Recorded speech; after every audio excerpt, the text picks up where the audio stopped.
invitado o el invitado que tenemos esta noche lo que ha traído. O sea, lo enfoco, ya muestro. Alguien que trae esto es porque tiene una enorme... yo le diría, le quema la necesidad de explicar. Tiene una vocación de profesor, además de ser médico, cerebro, corazón, bueno, debe ser tráquea, una parte de la tráquea. Una arteria. Arteria, perdón, mirá, bueno, está bien, una arteria. Pero además escribió, entre otras cosas, este es el 2, aquí lo tenemos, Historia Clínica 2, te lo muestro ahí, ahí está, Historia Clínica 2. El doctor Daniel López Rossetti, seguramente ustedes lo habrán escuchado más de una vez, hay que investigar sobre la historia clínica, entre otros, de Sarmiento, de Belgrano, de Tita Merello, de Freud, de Beethoven, de Leonardo, de Discépolo, de Tutankamón, de Darwin, o incluso el primero que lo tenemos ahí, Napoleón, Alejandro Magno, así de algunos que recuerdo de memoria. ¿Cómo andas, Daniel? Bien, muy bien, gracias. Gracias por venir. No, gracias por la invitación. Me impactó, estábamos hablando un minutito fuera del aire, me decías que los médicos, ustedes los médicos son naturalmente, concentran su saber en una sola cosa, que es el arte médico o la ciencia médica, pero que, me lo dijiste con cierta humildad, te consideras en algunas otras cosas medio bruto y que tenés que todo el tiempo ir leyendo para combatir, digo, esa falta de conocimiento. Sí, lo dije con todas las palabras. Me costaba decirlo, porque no, pero, un tipo como intelectual, médico, escritor, que te consideres así. Bueno, pero es que realmente por formación, el médico, digo por mí, no por el resto de los médicos, uno es bruto, porque ha estudiado siempre medicina, biología, células, y después cuando la vida te da la oportunidad de aplicar la ciencia, porque la medicina utiliza el bagaje de la ciencia, pero es aplicar la ciencia. La medicina no es ciencia. Ajá. De hecho, la ciencia muy probablemente sea un conjunto de verdades transitorias. Es una definición de ciencia que me gusta porque fomenta la humildad. Es un conjunto de verdades transitorias. ¿Vos sos parte de una ciencia rupturista o acumulativa?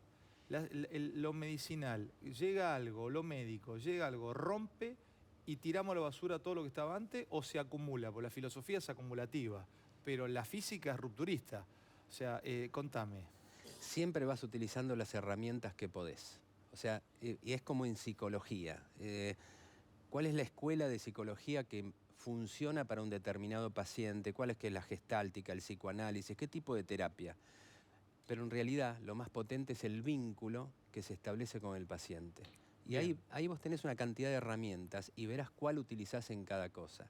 Lo que sí es cierto, que la medicina va avanzando, a veces a pasos agigantados, pero transferir el conocimiento científico a la relación médico-paciente para lograr la mejoría de ese paciente depende de factores bilaterales, diádicos, de la relación del uno con el otro, que excede al libro de medicina.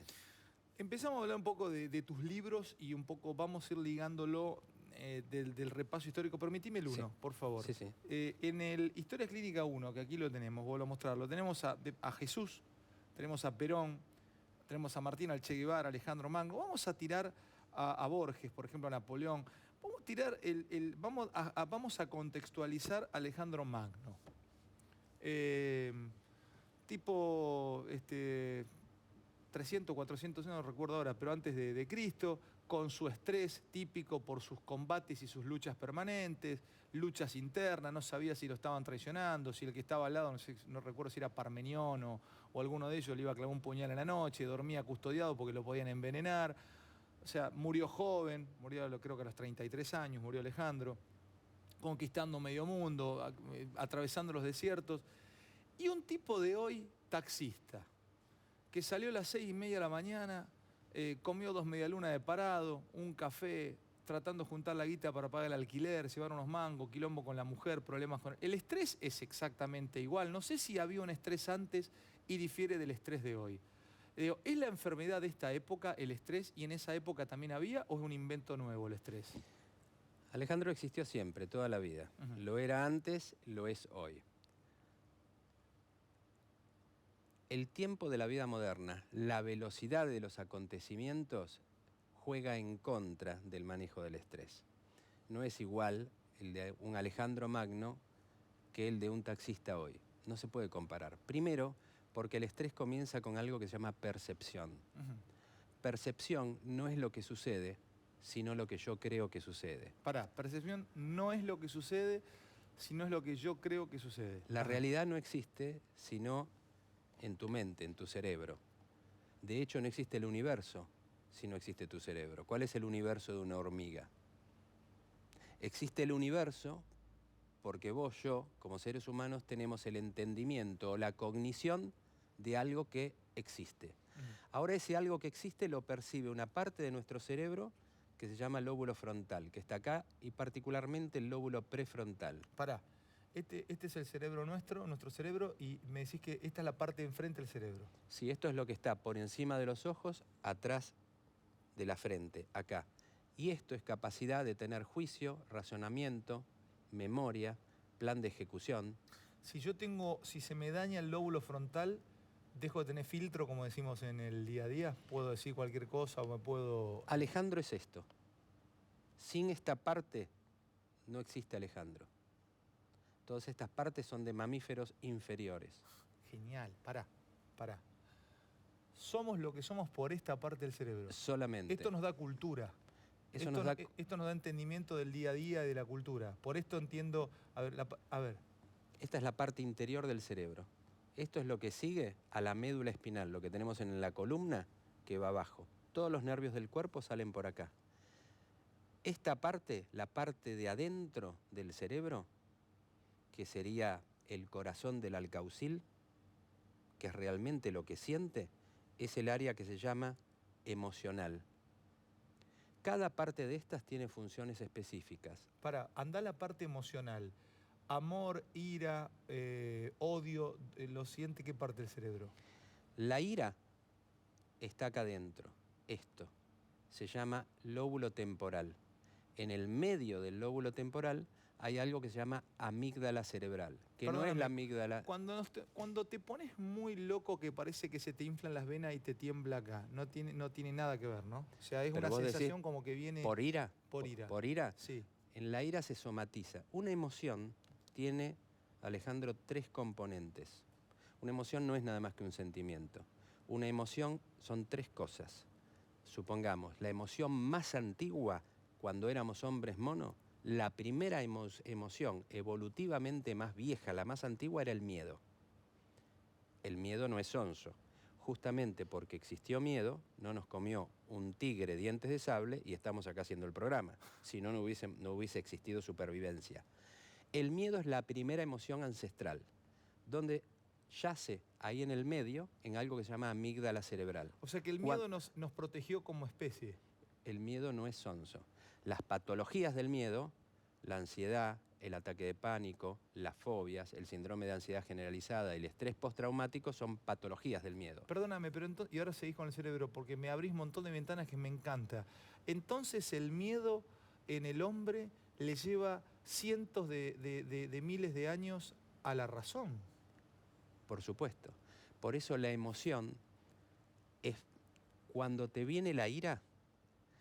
Mira, la historia de nuestra especie, supongamos que es 1 metro de longitud, 99 centímetros con 9 milímetros es emoción y el último milímetro es razón.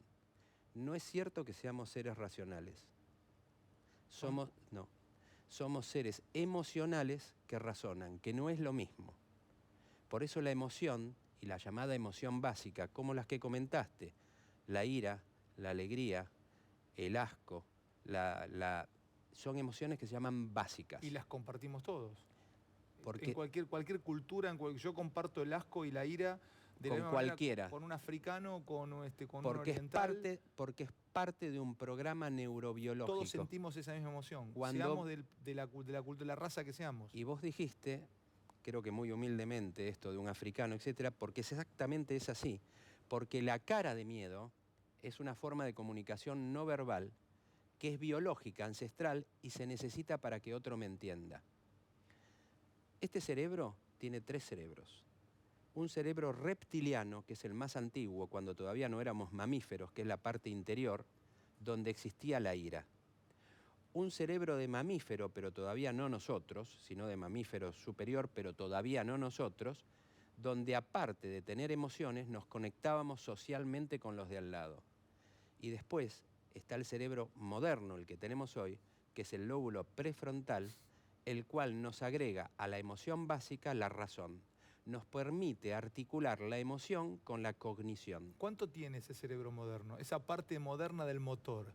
Probablemente, ¿Ese modelo en cuántos años tiene ese agregado del motor? mirá, posiblemente independientemente de la existencia de Dios, que no lo vamos a dilucidar acá y mucho menos yo, Dios nace a la cognición o al entendimiento probablemente hace unos 130.000 años atrás, no más, cuando nuestra historia puede ser de 5 millones de años. ¿Por qué? Antes, cuando íbamos en grupo, hace 200.000 años, alguien se moría, caía al piso, lo miraban y seguían de largo. En un momento dado, Neandertal, Pekín, Cromañón, quizás 120, 100.000, 140.000 años atrás, pasó algo trascendente. Se moría alguien, lo miraron y no lo dejaron solo. Le dejaron sus enseres, su flecha, su arco, su hacha, su mochila, y después lo enterraron. Después lo enterraron, claro. ¿Qué pasó? Ya no era lo inminente del presente. Existía en el entendimiento cerebral la condición de algo que trasciende a lo inminente o presente, que es lo trascendente. Lo trascendente es el más allá. A algún lado va. Esa cognición de algo superior o trascendente se descubre cuando aparecen los primeros ritos ceremoniales. Y eso tiene una historia de alrededor de 130.000 años. Ahora, el pensamiento y la razón, como la conocemos nosotros, es mucho más moderna. La televisión, ¿cuántos años tiene? 50 años, 60. La tableta que tenés ahí, ¿cuánto tiene? Nada. 5, 6. Imagínate lo que hemos vivido, y vos dijiste algo que es el emergente de este lóbulo frontal, que se llama cultura.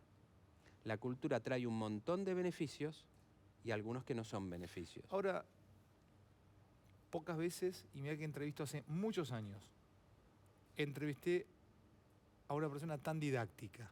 Déjame tirártelo como un piropo. Ahora déjame preguntarte algo, por ahí suena muy estúpido, pero por ahí termina siendo una buena pregunta. Si este cerebro, que es nuestro cerebro, fue evolucionando desde una parte reptiliana a una parte mamífera y luego a una parte moderna o de cultura, que es la parte frontal, ¿se permite creer que este cerebro podría seguir evolucionando a una parte, no sé, al hombre nuevo, a un hombre más espiritual o a un hombre más, más sensible o a un hombre perceptivo, a un hombre, no sé, a un nuevo ser? Porque esto es moderno. Digo, tal vez en 1000 años hayamos desarrollado otra parte del cerebro o hagamos funcionar una parte del cerebro que aún no hacemos funcionar, o ya hacemos funcionar todo el cerebro. ¿Hay una parte de todo este motor que aún no hayamos investigado? Tu pregunta es la pregunta. ET, el extraterrestre, tenía un cerebro así.